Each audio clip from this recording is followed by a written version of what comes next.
아멘. 반갑습니다. 우리 서로 인사 나누세요. 당신이 힘들 때 곁에 있겠습니다.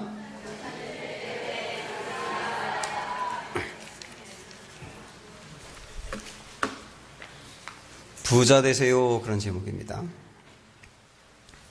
저는 기본적으로 부자들을 존경합니다.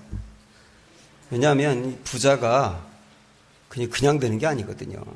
부자가 될 때까지 그분이 흘렸던 땀과 눈물, 도전, 실패를 딛고 일어난 고난의 역사, 이런 것들이 참 귀하다는 생각이 들기 때문에 존경을 합니다.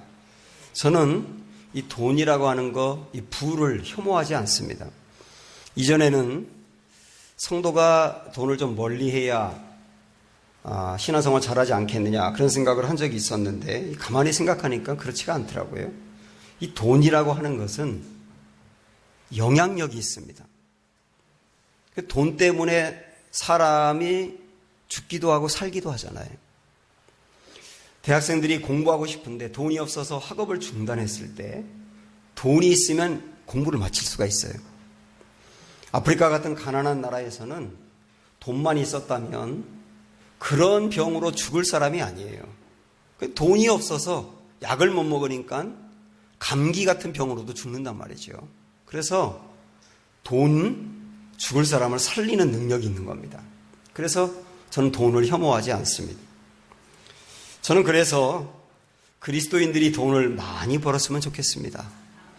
우리 교우들 중에서도 부자가 나왔으면 좋겠어요. 이 돈이 흐름이 있는데 이 돈이 악하고 못된 사람에게로 흘러가면 그거 가지고 죄를 짓습니다. 그래서 그런 사람은 돈이 많으면 많을수록 세상이 더 악해지는 겁니다. 그런데 이 돈이 선하고 경건한 사람에게로 흘러가면 그걸 갖고 세상을 밝게 할 수가 있어요. 그래서 이 부라고 하는 것은 누구에게 들어가느냐에 따라서 흐름이 달라지게 되어 있습니다. 스피커 좀 조정하셔야 되겠어요. 지금 마이크 좀. 그런데 돈은 있는데 교양이 없으면 꼴불견이 됩니다. 옛날에는요, 아주 옛날에 그렇게 우리 돈이 많지 않을 때는 교장 선생님 집안하고 갑자기 돈을 번 졸부 집안하고 결혼한다 그러면 교장 선생님 집안은 튕기고 졸부 집안은 그 집안하고 결혼했으면 좋겠다 이랬었어요. 왜냐하면 교양이 중요하다고 생각을 했으니까. 근데 요즘은 돈이 최고예요.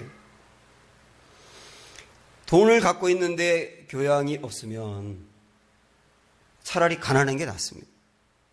요즘도 가끔 식당에 가보면 돈이 많은데 식당에 가서 소리 지르면서 아줌마 이리 와봐. 그리고 발을 쭉 뻗고 발 걷어 올리고 긁고 앉았고 물수건으로 겨드랑 닦고 있고 정말 꼴불견이에요. 그런 사람은 부자가 아닙니다. 외국에는 그 팁 문화라고 하는 게 있지 않습니까? 그래서 하룻밤 호텔에서 자고 나오면 침대 위에다가 1달러를 놓고 나와야 될 겁니다. 그러면 침대를 정리하고 방을 정리하는 가난한 사람이 그거 갖고 살거든요. 그런데 아까워서 그걸 안 놓는 거예요, 1달러를. 그리고 나서 그 다음에 시장 가서 명품이란 명품은 다 사갖고 온단 말이죠. 이런 사람은 절대로 부자가 아닙니다. 기독교 세계관은 부자에 대한 개념이 바뀌는 겁니다. 누가 부자냐? 이 개념이 바뀌는 게 기독교 세계관이에요. 누가복음 12장에 보면은 절대로 돈이 많은 사람이 하나님이 볼 때 부자는 아니라고 말씀하거든요. 여러분이 잘 알고 있는 말씀인데 한 부자가 있어요. 이 사람은 열심히 일을 해서 많은 소출을 거두었고 그 거둔 소출을 창고에 쌓아서 미래를 위해서 저축해 두었습니다. 잘한 거죠. 그런데 이 사람이 그날 밤 하나님의 영혼을 불러가서 죽었어요. 그 사람이 무슨 큰 죄를 저질러서 죽었느냐? 그것도 아니더라고요. 그 사람이 어떤 큰 결격이 있느냐? 그것도 아니더라고요. 근데 하나님이 이 사람의 문제에 대해서 이렇게 말씀합니다. 자, 말씀 보실까요? 시작. 자기를 위하여 재물을 쌓아두고 하나님께 대하여 부요하지 못한 자가 이와 같으니라. 돈을 쌓긴 쌓았는데 자기를 위해서만 쌓는다. 그런 이 사람들은 또 하나님에 대하여 부요하지 못하다. 부요하다는 말은 부자다 그 뜻 아닙니까? 자기를 위해서는 부자일지 몰라도 하나님을 위하여는 부자가 아니라는 거예요. 그 말은 뭐냐면 자기의 육신을 위해서만 돈을 모으는 사람, 자기를 위해서 쓰기 위해서만 돈을 모으는 사람, 영혼의 때가 있는데 그날을 준비하지 않는 사람, 이 땅을 위해서만 돈을 모으는 사람은 부자가 아니라는 거예요. 그런데 오늘 우리가 읽은 말씀해 보니까요, 하나님은 이런 사람에게 부자라고 말합니다. 자, 서머나 교회 말씀인데 9절의 말씀 보겠습니다. 시작. 내가 내 환난과 궁핍을 알거니와 실상은 내가 부요한 자니라. 여기까지만 볼게요. 실상은 내가 부요한 자니라. 부요한 자라고 하는 말은 부자다. 이 서머나 교회 교인들에게 당신들 부자다. 하나님 그러십니다. 근데 이 말씀 위에 보시면 내가 내 환난과 궁핍을 알거니와, 이 서머나 교회 교인들은 환난도 당했고 궁핍했다고 나옵니다. 궁핍이 뭡니까? 가난이잖아요. 그들의 실제 삶은 가난했는데 하나님이 그들에 대해서 뭐라고 말하냐면 당신들 부자다. 이렇게 말하는 겁니다. 아까 앞에서 봤던 누가복음 12장에 나오는 그 부자는 겉으로 보기에는 상당히 부자인데 하나님은 그 사람을 가난하다고 말하는 겁니다. 아, 그러면 하나님이 부자라고 여기는 사람은 우리가 생각하는 거하고 다르구나. 그러면 하나님은 누구를 부자라고 여길까? 자, 오늘 한번 세세히 보도록 하겠습니다. 먼저 이 서머나라고 하는 지역은 지금의 터키라고 하는 나라에 있습니다. 그때 당시에 2000년 전에 인구가 20만에서 30만 정도가 될 정도로 굉장히 큰 도시였습니다. 아름다운 항구 도시였고요. 이 도시에서는 향료를 만들어서 수출을 하고 굉장히 많은 돈을 벌었기 때문에 아시아의 보물이라고 하는 별명이 붙어 있었습니다. 그리고 이 지역에서는 과학과 의학도 발달을 했습니다. 상당히 지성인들이 많았고 부유한 사람이 많았어요. 더더욱 이때 당시에 로마 정부에서는 황제 숭배를 막 부추기면서 황제를 숭배하기 위해서 신전을 만들 도시는 신청을 해라 했을 때 제일 먼저 신청한 도시가 서머나였습니다. 그래가지고 황제로부터 특혜를 받았고 사람들이 상당히 안락하게 살았어요. 그 서머나에 조그만 교회 하나가 있었는데 그 교회가 서머나 교회입니다. 이 교회는 큰 어려움을 당했는데 크게 세 가지였습니다. 자, 말씀 볼까요? 9절입니다. 시작. 내가 내 환난과 궁핍을 알거니와 실상은 내가 부요한 자니라. 자칭 유대인이라 하는 자들이 비방도 알거니와 실상은 유대인이 아니요 사단의 회당이라. 크게 세 가지 어려움을 당했습니다. 첫째는 환난이 있었다 그랬어요. 황제를 숭상해라 이렇게 얘기할 때 이 서머나 사람들은 황제는 인간입니다. 우리는 인간을 숭상하지 않습니다. 그것은 우상숭배입니다. 우리는 하나님만 경배합니다. 그래서 거부를 했거든요. 거부를 한 다음에 수많은 박해가 찾아왔어요. 그게 환난입니다. 그 다음에 궁핍했다고 나오잖아요. 여기서 말하는 궁핍은 육신적으로 가난했다는 뜻입니다. 왜 그랬냐면 이 서머나 자체는 부유한 지역이었지만은 그리스도인들은요, 믿음을 지키다 보니까 어떤 문제가 생기느냐. 여러분이 아마 세계사 시간에 들었을지 모르겠는데 이때 당시에 길드라고 하는 상인들의 조합이 있었습니다. 그래서 무역을 하는 사람이나 상인들이 이 길드에 가입을 하면 자기들이 만든 것을 길드에서 모아서 수출을 하고 번 돈으로 나누어주고 그랬었거든요. 그래서 길드에 가입만 하면 장사하는 사람들이 부유하게 돼 있어요. 근데 문제는 뭐냐면 이 길드 조합에서 장사를 할 때 꼭 황제에게 숭배를 하고 나서 장사를 하는 겁니다. 그러니까 기독교인들은 우린 그건 못하겠다 하고 길드 가입을 거부해버린 거예요. 그러니까 가난할 수밖에 없었던 겁니다. 이래서 큰 어려움을 당했습니다. 또 하나는 자칭 유대인이라 하는 자들의 비방을 받았다 그랬는데요. 유대인들도 하나님을 섬기는 사람 아닙니까? 근데 이 유대인들은 돈이 있었기 때문에 관리들을 매수해서 자기들은 황제를 숭배하지 않았는데 교묘한 방법으로 걸리지 않고 빠져나가게 했습니다. 근데 이 기독교인들은 돈이 없다 보니까 그럴 만한 여건도 안 되고, 게다가 기독교인들은 신앙이 아주 순수했기 때문에 우리는 기명기고 아니면 아니지, 몰래 매수해서 황제 숭배를 안 하고 그걸 갖고서 신앙을 지키고 그렇게 못하겠다. 죽으면 죽을지언정 우리는 황제 숭배는 거부한다. 그러면서 그냥 곧장 나가갔기 때문에 이 사람들은 어려움을 당했거든요. 그러니까 유대인들이 볼 때는 자기들도 하나님 믿는 사람인데 자기들은 교묘한 방법으로 빠져나가는데 기독교인들은 순수함을 지키잖아요. 그러니까 화가 나가지고 기독교인들을 고발을 하기 시작한 겁니다. 그리고 비방하기 시작한 겁니다. 이래서 큰 어려움을 당했습니다. 결국은 서머나 교인들은 환난을 당하고 궁핍하게 살고 비방을 당했는데 이유는 뭐냐면 하나님 편에 섰기 때문에, 믿음을 지켰기 때문에 그렇게 된 거예요. 조금 이렇게 적절하게 타협을 하면서 이렇게 믿음을 지키다가 살짝 양보했다가 순수하게 나갔다가 조금 더 이렇게 곁길로 갔다, 이렇게 좀 왔다 갔다 하면서 교묘하게 지혜롭게 했다면 좋을 뻔했는데 그들은 순수함 하나 갖고 밀고 나갔기 때문에 결국 이런 어려움을 당한 겁니다. 지금도 신앙생활하면서 순수성을 지키다 보니까 어려움 당하는 분들이 있어요. 친척이라든지 주위 사람들로부터 조롱을 당하기도 합니다. 나는 제사 못 드리겠다. 제사는 우상숭배다. 진짜 제사는 우상숭배거든요. 그래서 올곧게 믿음을 붙들었다가 친척들로부터 조롱을 당하기도 합니다. 그러면 조롱을 당하더라도 우리 예수님은 십자가 위에서 그 아픔도 다 견뎠는데 나도 견뎌야지 하면서 견뎌나가는 사람이 있어요. 회사를 운영하는 사람들 중에는 조금만 타협하면 돈을 더 벌 수 있었는데 정직한 방법으로 하려다 보니까 돈을 적게 벌기도 하고 어려움 당해서 부도 위기에 몰리기도 하고 간신히 수습해 나가는 분들도 있단 말입니다. 또 어떤 분들은 고집스럽게 신앙을 지키고 심지가 곧게 나가야 되기 때문에 그러다가 불이익을 당하는 분들도 있단 말이에요. 여러분, 신앙생활이 절대로 똑바로 하려고 하면 만만치가 않습니다.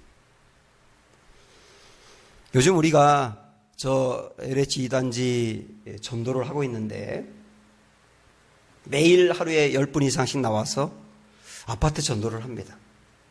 청라에 있는 어떤 교회 두 집사님이 제가 은강교회 목사인 것을 알고 그러더라고요. 목사님은 정말 행복하시겠어요. 왜요? 그랬더니 은강교회 교인들이 전도하는 거 보니까 와, 어떻게 저럴 수 있는가 깜짝 놀랐다는 거예요. 그러면서 정말 행복하시겠다 그러더라고요. 제가 봐도 놀랍니다. 25층인데 25층까지 올라가서 매 층마다 걸어 내려오면서 집집마다 다니면서 전도해요. 그리고 그 다음 통로 또 올라갔다 내려오고요. 이래서 어떤 분들은 4통로를 한번 하는 분들이 있어요. 따져보니까 100층이더라고요. 그래서 다 끝내고 차로 오는 얼굴들 보면 얼굴이 빨갛게 달아올랐어요. 더워서. 그리고 이마에 땀이 송알송알 맺혀 있습니다. 그런데도 그냥 기뻐하는 겁니다. 그렇게 힘들고 어려운데도 내색하지 않고 어떤 집 갔더니 교회가 어딨냐고 물어봤다고. 한 사람이 물어본 것 때문에 그렇게 좋아하는 거예요. 어떤 집에 갔을 때는 모욕을 당했답니다. 조롱을 들었답니다. 그런데도 이분들은 기분 나빠하지 않고 그 일을 계속하는 거예요. 전 생각을 해봤습니다. 목사인 저는 우리 교회 부흥해야 되니까 하겠다고 하지만 평신도인 여러분들은 왜 그렇게까지 하는 걸까요? 그리고 얻은 결론은 주님이 기뻐하시니까. 그거 하나더라고요. 주님이 기뻐하시니까. 보상도 없어요. 가끔 수고했다고 아이스크림 하나 사줘요. 생각을 해보니까 신앙생활 똑바로 하는 게 쉽지 않구나. 편하게 할 수 없는 거다, 기독교 신앙은. 어려움이 있는 거다. 고난도 있는 거다. 그래도 계속 가는 게 기독교 신앙이다. 서머나 교인들은 우리와 비교할 수 없을 정도로 고난을 당했어요. 그러나 예수님 똑바로 믿다가 고난을 당하는 사람들에게 우리 주님이 이렇게 말씀하십니다. 9절 말씀 보세요. 시작. 내가 내 환난과 궁핍을 알거니와 실상은 내가 부요한 산이라. 자칭 유대인이라 하는 자들의 비방도 알거니와 실상은 유대인이 아니요 사단의 회당이라. 여기 보면 알거니와 라고 하는 말이 두 번이나 나와요. 아, 그래요. 우리 주님은 환난을 당하고 궁핍하고 비방을 당하면서도 믿음 붙들고 흔들리지 않는 그들을 아신다고 말씀해요. 제가 가끔 목회하면서 할 말이 없을 때가 있습니다. 그게 언제냐면 어려움을 당하는 고난을 당하는 교인이 저에게 이렇게 말할 때입니다. 목사님은 제가 얼마나 힘든지 몰라요. 저 정말 몰라요. 그분들이 당하는 고난을 똑같이 당해본 적이 없으면 저는 정말 몰라요. 그러나 사랑하는 여러분, 저는 모르지만 우리 주님은 여러분들의 고난, 특별히 고난 당하면서도 믿음 딱 붙들고 있는 여러분의 신앙을 보셨고 헤아리셨고 아십니다. 우리 주님은 전지전능하기 때문에 알기도 하지만 우리 예수님은 이 땅에 계시는 동안 우리의 아픔을 몸소 경험했기 때문에 더욱 아시는 거예요. 우리 예수님은 가난한 집에서 태어났습니다. 아버지가 목수였어요. 근데 이 목수가 목공소를 딱 번듯하게 차려놓고 사람들이 와서 의자 만들어 달라고 하면 의자 만들어주고 돈 받고 그러는 게 아니었습니다. 이때 당시는. 그냥 연장 몇 개 들러매고 집집마다 다니면서 여기 뭐 고칠 거 없어요? 그러면 의자 고쳐주세요. 그러면 고쳐주고 돈 받고. 그러는데 다들 가난하기 때문에 일을 시켜놓고 돈을 떼먹는 겁니다. 그래서 우리 주님은 지금도 열심히 죽어라 일을 했는데 일한 대가를 받지 못하고 수고의 열매를 얻지 못해서 힘들어하는 사람들을 아세요. 경험했으니까요. 우리 주님은 이 땅에 사는 동안 집이 없었습니다.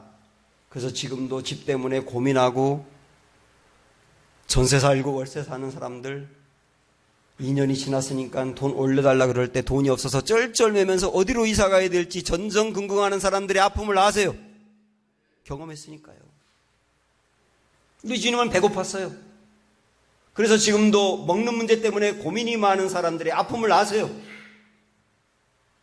우리 주님은 배신을 경험하셨습니다.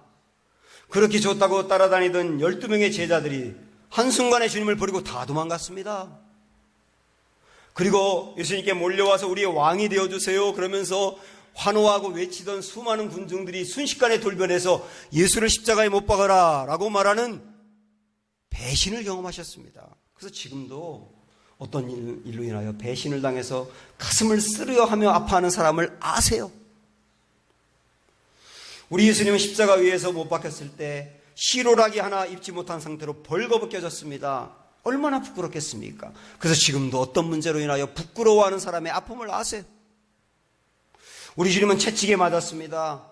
우리 예수님의 몸에 채찍이 닿았다 떨어질 때 살점이 뚝뚝 떨어져 나갔어요. 인간이 육체로 당할 수 없는 고통을 당하셨기 때문에 지금도 질병으로 고통받고 가슴을 쓸어안고 밤잠을 설치는 사람의 아픔을 아세요. 무엇보다도 우리 예수님이 십자가에서 제일 힘들었던 것은 뭐냐면 하나님이 당신을 버리시는 것 같은 느낌. 나의 아버지 어찌하여 나를 버리셨나이까 라고 절규하며 외치는데도 하나님은 침묵하셨어요. 그래서 야, 내가 버림받는 거 아닌가 라고 하는 그 영적인 공고함 주님이 당하셨거든요. 그래서 지금도 기도해도 하나님이 응답이 없고 하나님이 안 계신 것만 같고 하나님 나를 버린 것만 같아서 괴로워하는 사람들의 그 영적인 아픔을 주님이 아세요. 경험했으니까요. 히브리서 4장 15절 말씀 한번 봅니다.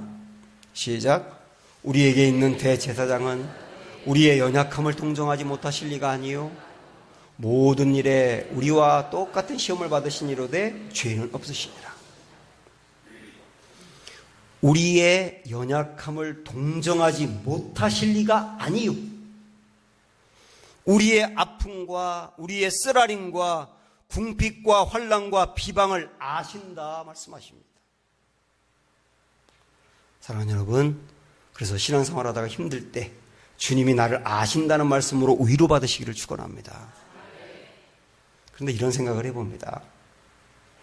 주님이 아시는 것으로 끝난다면, 알긴 알아요.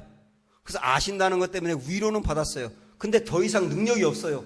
그렇다면 내 문제 개선은 안 되지 않습니까? 근데 우리 주님은 어떤 분이냐? 8절 말씀 가봅니다. 시작. 서머나 교회의 사자에게 편지하라. 처음이며 마지막이요 죽었다가 살아나시니가 이르시되. 우리 예수님은 어떤 분이십니까? 죽었다가 살아나신 분. 우리 예수님은 어떤 분이십니까? 처음이요 마지막. 우리 예수님은 온 천지를 창조할 때 제일 먼저 창조하신 분입니다. 우리 예수님은 온 세상 마지막에 심판하실 분이십니다. 그래서 처음과 마지막이에요. 사랑하는 여러분, 여러분의 고민을, 여러분의 고난을 알고 계신 주님은 창조주이십니다. 그리고 심판주이십니다.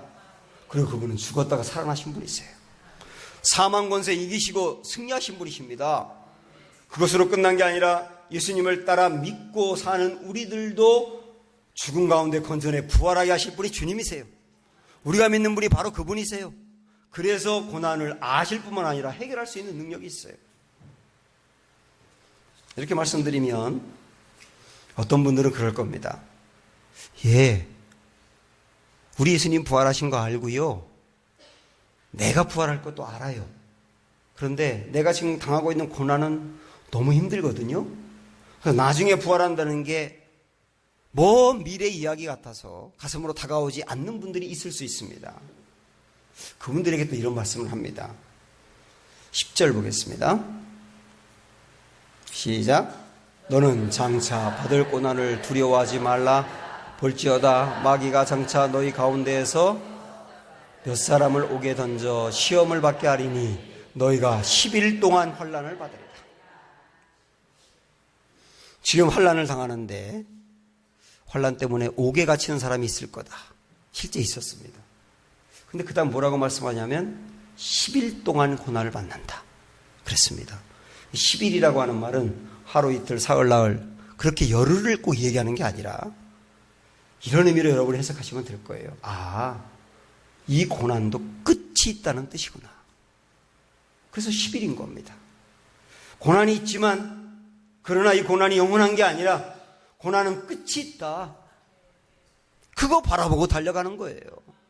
그래서 베드로전서에서도 이런 말씀을 하고 있어요. 자, 두 구절 말씀 봅니다. 시작. 그러므로 너희가 이제 여러 가지 시험으로 말미암아 잠깐 근심이 되지 않을 수 없으나 오히려 크게 기뻐하는다.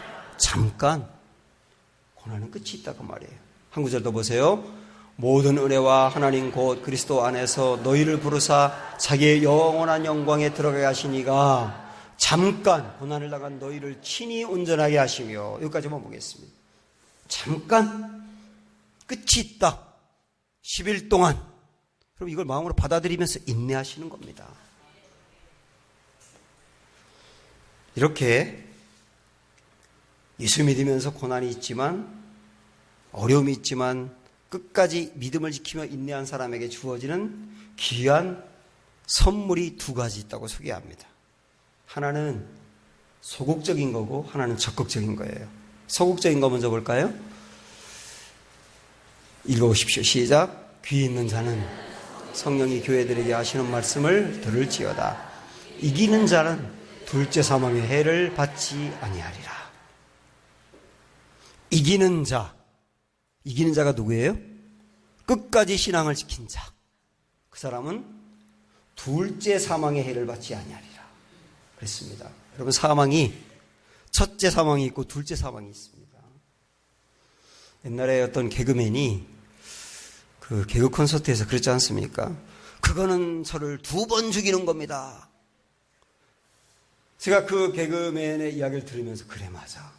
사람이 2번 죽을 수 있는데 목사인 나는 2번 죽게는 하지 말아야 돼 라고 하는 생각이 들더라고요. 둘째 사망은 뭐냐?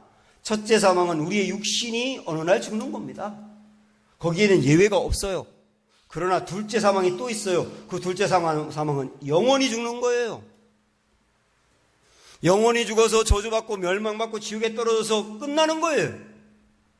어떤 사람은 둘째 사망을 당하기도 하고 어떤 사람은 안 당하기도 하는 겁니다. 그래서 사랑하는 여러분, 정말 두려워해야 될 것은 죽음이 아니고 죽음 다음의 죽음입니다. 둘째 사망.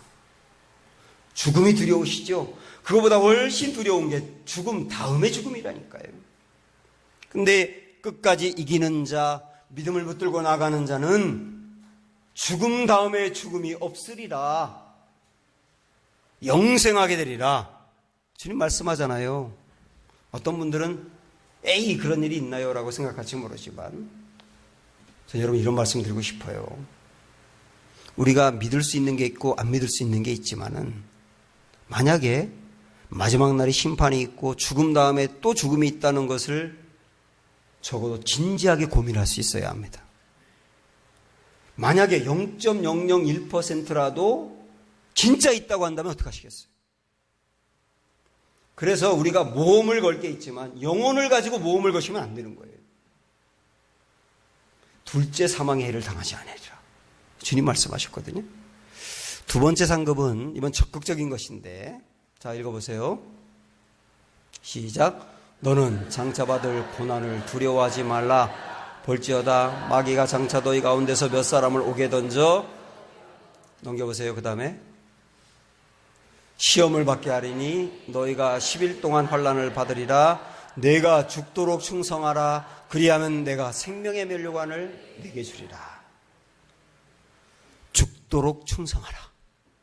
그 말은 무슨 뜻이냐면 죽을 때까지 변함없이 충성하라예요. 죽음에 이를 때까지 충성하라. 사랑하는 여러분, 저는 여러분 축복하고 싶습니다. 죽음에 이를 때까지 변함없이 충성하십시오. 주님 붙들고 나아가셔야 되고요. 흔들리시면 안 됩니다. 흔들렸다가도 다시 일어나셔야 됩니다. 그런 사람에게는 생명의 관을 씌워주리라 그랬습니다. 생명의 관은 상급을 말하는 겁니다. 옛날에 서머나 지역에는 원형 경기장 큰 것이 있었는데 거기서 경기가 끝나고 나면 잘한 선수들에게 면류관을 씌워줬어요. 그걸 생각하면서 말씀을 주고 있는 겁니다. 우리가 믿음을 지키며 고난을 이겨내며 이기는 자, 끝까지 승리하고 충성한 자, 그 사람들을 우리 주님은 반겨맞으며 둘째 사망을 당하지 아니하고 하나님 나라에 들어갔을 때 하나님은 벌떡 일어나서 그를 맞이하며 관을 씌워줄 거예요. 그거 바라보고 달려가는 거예요. 이전에 지금의 터키 지역인 소아시아에 여러 교회가 있었는데 그 중에 7교회를 지금 우리가 보고 있지 않습니까? 근데 지금도 터키 지역으로 성지순례 가시는 분들은 이 7교회가 있던 장소를 찾아갑니다. 저는 아직 못 가봤는데 갔다 온 분들이 하나같이 하는 말이 뭐냐면 차를 타고 몇 시간을 달려가서 가이드가 그런답니다. 여기가 에베소 교회 자리입니다. 딱 내려보니까 아무것도 없는 거예요. 다만 그 자리가 거기가 맞다는 얘기만 듣는 거예요. 그리고 차를 타고 또 수시간을 달려서 여기가 버가모 자리입니다 하고 가보니까 아무것도 없는 거예요. 다 아무것도 없어요. 근데 7교회 중에 유독 한 교회에 거기 교회가 있더라는 거예요. 그 교회가 바로 이 서머나 교회가 있던 자리에 폴리캅이라고 하는 순교자 기념 교회가 지금까지 있어서 지금까지 그 교회를 다닌 사람들이 있는 거예요. 2000년이 지났는데도. 폴리캅은 AD 156년에 86세 나이에 순교를 당하셨습니다. 황제 숭배를 거부하고 끝까지 예수님을 붙들고 나가다가 잡혀서 순교를 당하셨는데 그 서머나의 총독이 폴리캅을 알고 있었고 그 덕망에 감동을 받아가지고 살려주기 위해서 이렇게 제안합니다.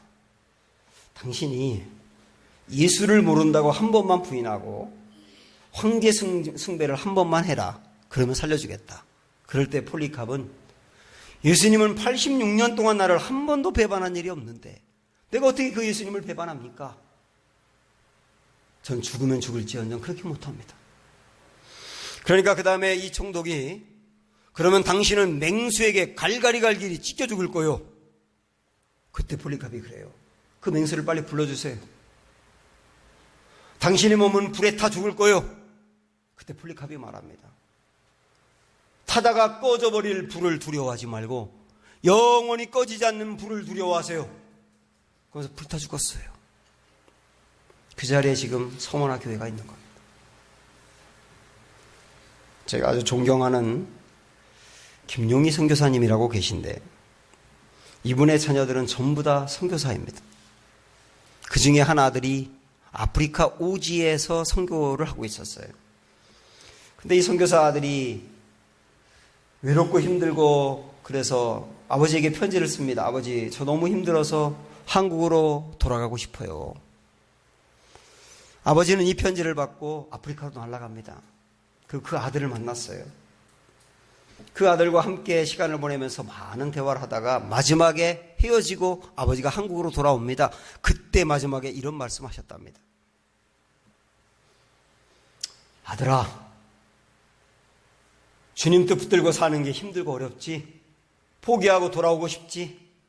그러나 돌아오면 안 된다. 너 지구의 한 구석에서 죽어. 하나님 나라 한복판에서 우리 다시 만나자. 그리고 그 아들을 떼놓고 왔다는 거예요. 왜 이렇게까지 해야 되는 겁니까? 생명에 관이 있기 때문에. 죽도록 충성하고 이기는 자에게 둘째 사망의 해가 있지 않고 영생이 있기 때문에. 여러분, 순수한 그 마음 하나 붙들고 지금 고난이 있지만 인내하셔야 합니다. 죽도록 충성하셔야 합니다. 흔들리지 말고 다시 전진하셔야 합니다. 우리를 주님이 우뚝 세워 승리하게 하실 겁니다. 이렇게 믿음을 지켰던 서머나 교회를 향하여 우리 주님 말씀하세요. 너희가 부자다. 마지막 말씀 읽어봅니다. 시작. 내가 내 환난과 궁핍을 알거니와 실상은 내가 부요한 자니라. 여기까지요. 실상은 내가 부요한 자니라. 내가 부자다. 저는 우리 교우들이 부자가 되시기를 바랍니다. 모든 상황 속에서 함께 찬양하지요.